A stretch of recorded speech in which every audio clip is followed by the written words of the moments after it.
My name is Olu for short. The full name is Olusina, but Olu is what everyone calls me. It's easier. And can you tell us a bit about your day job, the organisation you work for? Okay, so my day job is a test lead / test manager at a company called the Travel Corporation. It's an American-owned family company. They've been around for about 90 years, and I manage all the testing of all the in-house applications like Tropics and iTropics and all their brand sites and some of their other back-end applications as well. So the testing before we do the monthly releases or weekly releases or fortnightly releases.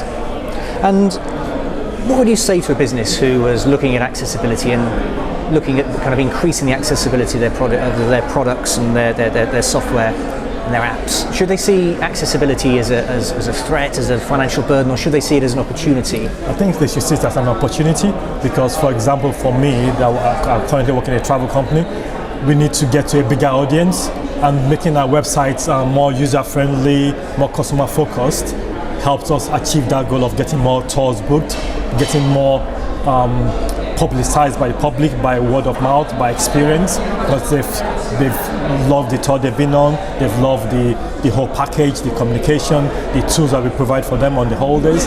It's making our website and our products more accessible, more user-friendly, more customer-centric. I think it's the best way forward, and accessibility, I would say yes, it's a good thing to do from my point of view.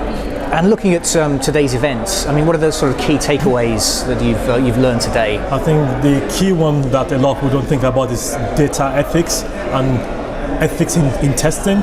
So we test software, we test requirements, that's easy, functional, non-functional, performance, security to an extent, but no one really talks about the ethics behind what we're doing. Should we be worried about the data that we're keeping on, that we're using for testing? Are we using production data that's been modified, obviously, so to make sure it's not fully real? We've mixed the address of passenger A with passenger C and telephone number of passenger D with passenger A. We do that already, but is that the right thing to do?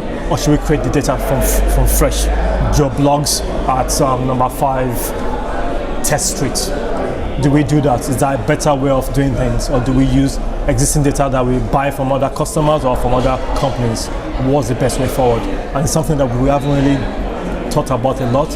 Are we breaking any rules, data protection rules, by using existing data and modifying it? Is that the best thing to do? Is that what the data was purposed for initially? Probably not. In some cases, yes. So those kind of things that we should think about instead of just going with the norm and like with tests, it's just test data.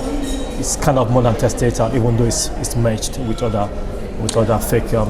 And the things that you've seen today, the talks, the workshops, the sort of practical sessions, is there anything that you sort of plan to sort of instigate when you get back to work? Anything you've learned that you plan to put into action? I think one thing is sharing the knowledge of what I've gained. So I'll be taking my trip notes back and educating my fellow colleagues, so testers, senior testers, junior testers, test leads, and also the development team as well.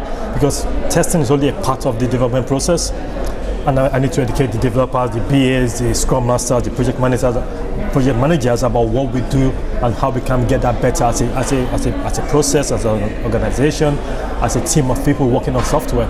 Is there something we can do to improve what we're doing, improve the lives of people that are using the software as well, and what are the ethics behind it? How much information should we really keep that is really, really relevant? If I want to make a tour, make a booking for a tour, yes, you need my name, probably my age, depends if I fit in for that particular tour type.